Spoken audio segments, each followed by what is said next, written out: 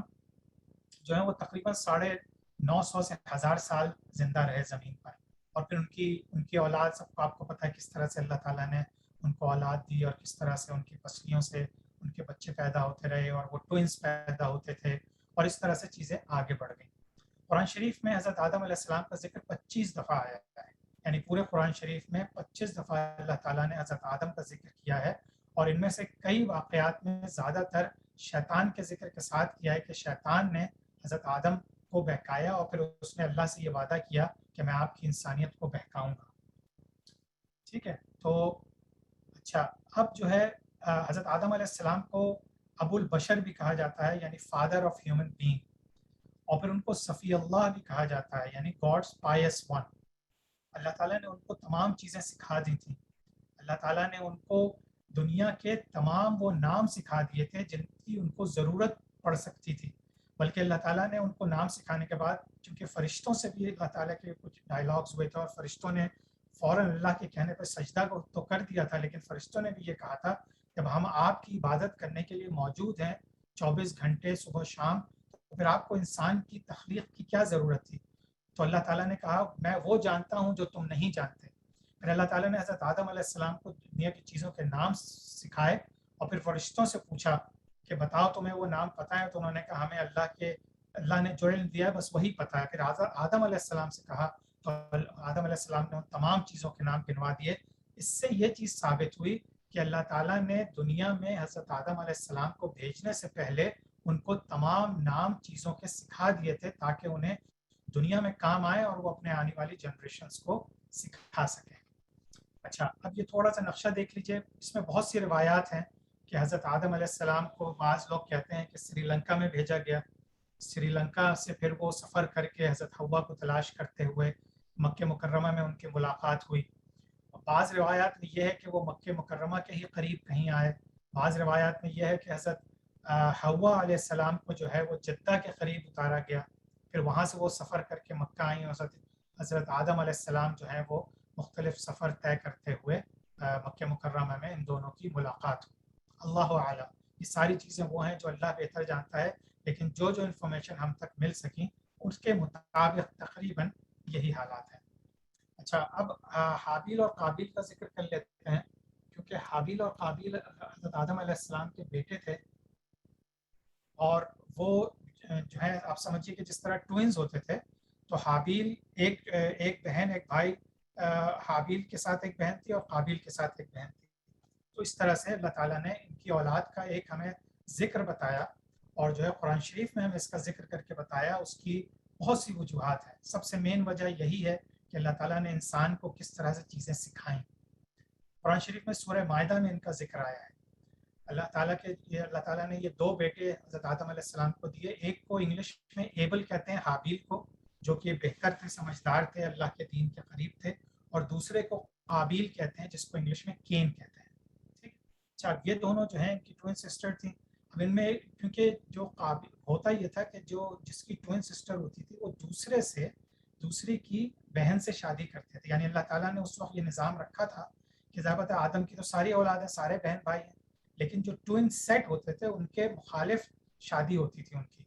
تو حابیل اور قابیل کی جو بہنیں تھیں وہ ان کا یہ تھا کہ ایک دوسرے کی جو ٹوئن بہنیں تھیں ان سے شادی ہوتی. لیکن بہرحال قابیل کو جو ہے اس کی اپنی بہن پسند آئی تو اس نے کہا کہ مجھے اس سے شادی کرنی ہے. آدم علیہ السلام نے سمجھایا کہ تم اٹ از ناٹ الاؤڈ, لیکن بہرحال اس پہ ڈسپیوٹ ہوا, اور ڈسپیوٹ کے اوپر پھر دونوں نے ڈیسائیڈ کیا کہ ہم اللہ تعالیٰ کے سامنے اپنی اپنی سیکریفائس رکھیں گے, قربانی کریں گے, جو اللہ تعالیٰ نے قبول کر لی جس کی اس کی بات مانی جائے گی. اچھا اس زمانے میں قربانی کا یہ سلسلہ ہوتا تھا کہ اپنی قربانی لوگ رکھ دیتے تھے اور اللہ آسمان کی طرف سے ایک آگ آتی تھی اور جس کی قربانی قبول کرنی ہوتی تھی اس آگ سے وہ چیز جل کے ختم ہو جاتی تھی. تو اس کا مطلب ہوتا تھا کہ وہ قربانی ایکسیپٹ ہو گئی. تو اسی طرح سے اب چونکہ حابیل جو تھا وہ چرواہا تھا, ان کے پاس شیپس تھیں, گوٹس تھیں, اس طرح کی چیزیں تھیں, اور دوسرے جو تھا قابیل وہ جو ہے وہ ویجیٹیبل اور یہ نباتات ان چیزوں میں بزنس کرتا تھا, اپنا ان چیزوں کو اگاتا تھا. تو اس نے اپنی سنا روایت میں یہ ہے کہ وہ اپنی جو بہت زیادہ اچھی چیزیں نہیں تھیں وہ لے کے آیا قربانی کے لیے, اور حضرت جو حابیل تھے وہ اپنے ان کے لحاظ سے بہت اچھے سے جانور لے کر آئے, شیپس لے کر آئے. تو اللہ تعالیٰ نے حابیل کی جو ہے قربانی کو قبول کر لی, یعنی اس پہ آگ آئی اور اس نے اس کو جلا دیا. اب اصولاً تو حابیل جیت گئے تھے تو ان کو جو ہے ان کی مرضی کی شادی ہو جانی چاہیے تھی, لیکن قابیل اس بات پہ نہیں مانے اور انہوں نے کہا نہیں یہ جو ہے یہ غلط ہوا ہے, میرے ساتھ ناانصافی ہوئی ہے. حضرت آدم علیہ السلام نے انہیں بہت سمجھایا اور وہ نہیں مانے اور انہوں نے حابیل کو قتل کر دیا. جب قتل کر دیا تو حابیل نے اپنا ہاتھ بھی نہیں اٹھایا, انہوں نے کہا کہ یہ اللہ کی منشا ہے, اگر تم مجھ پہ ظلم کرنا چاہتے ہو تو کرو لیکن میں تمہیں نہیں ماروں گا. تو قابیل نے حابیل کو قتل کر دیا. پھر قتل کرنے کے بعد اس کو اس زمانے میں ظاہر سی بات ہے ان کو پتہ نہیں تھا کہ یہ لاش کا کیا کرتے ہیں. اس کو گلٹی فیلنگ اس بات پہ ہوئی کہ میں کم از کم اس کو جو صحیح طریقہ ہے اس کو اس لحاظ سے دفنا دوں. تو پھر اللہ تعالیٰ نے ایک کوا بھیجا, ایک دوسرا کوا مرا ہوا تھا, اس نے اپنی ٹونٹ سے وہ زمین کھودی اور اس کوے کو اس میں دفنا دیا. اس لحاظ سے حضرت آدم علیہ السلام کے قابیل کو یہ انسٹرکشنز ملی کہ کس طرح سے مرنے والے کو دفنا دیا جاتا ہے. موسٹ ہسٹورینز بلیو کہ یہ چیزیں جو ایونٹس ہیں یہ مکہ مکرمہ میں پیش آئیں, لیکن اللہ تعالیٰ بہتر جانتا ہے. ایک نیریشن میں یہ بھی ہے امام الطبری کی کہ قابیل نے جب حابیل کو قتل کیا تو اس کو دفنانے کے بعد پھر وہ یمن چلا گیا تھا, اور وہ یمن جا کے پھر وہیں پہ رہا, اور پھر وہاں سے پھر اس نے اس کی جو اولادیں ہوئی وہ وہاں ہوئیں یا وہ واپس آیا, یہ سب اللہ بہتر جانتا ہے. بعض لوگ یہ بھی کہتے ہیں کہ یہ سیریا میں یہ ایونٹ پیش آیا اور اس کے بعد پھر وہاں سے وہ یمن چلا گیا. باقاعدہ ایک ماؤنٹ ہے وہاں, ماؤنٹ قسیون, اس میں ایک دو پیغمبر کا اور بھی ذکر آئے گا آگے چل کے, اور وہاں پہ بلکہ لوگ ایک 15 میٹر چوڑی قبر کو بھی کہتے ہیں کہ یہ حابیل کی قبر ہے جس نے وہاں دفنایا تھا. اچھا حضرت آدم علیہ السلام کو ہم نے اسٹڈی کر لیا. اب جو ہے جو قرآن شریف کے لحاظ سے سیکوینشل لحاظ سے حضرت ادریس علیہ السلام, ان کے بعد تقریباً 6, یہ بھی ایک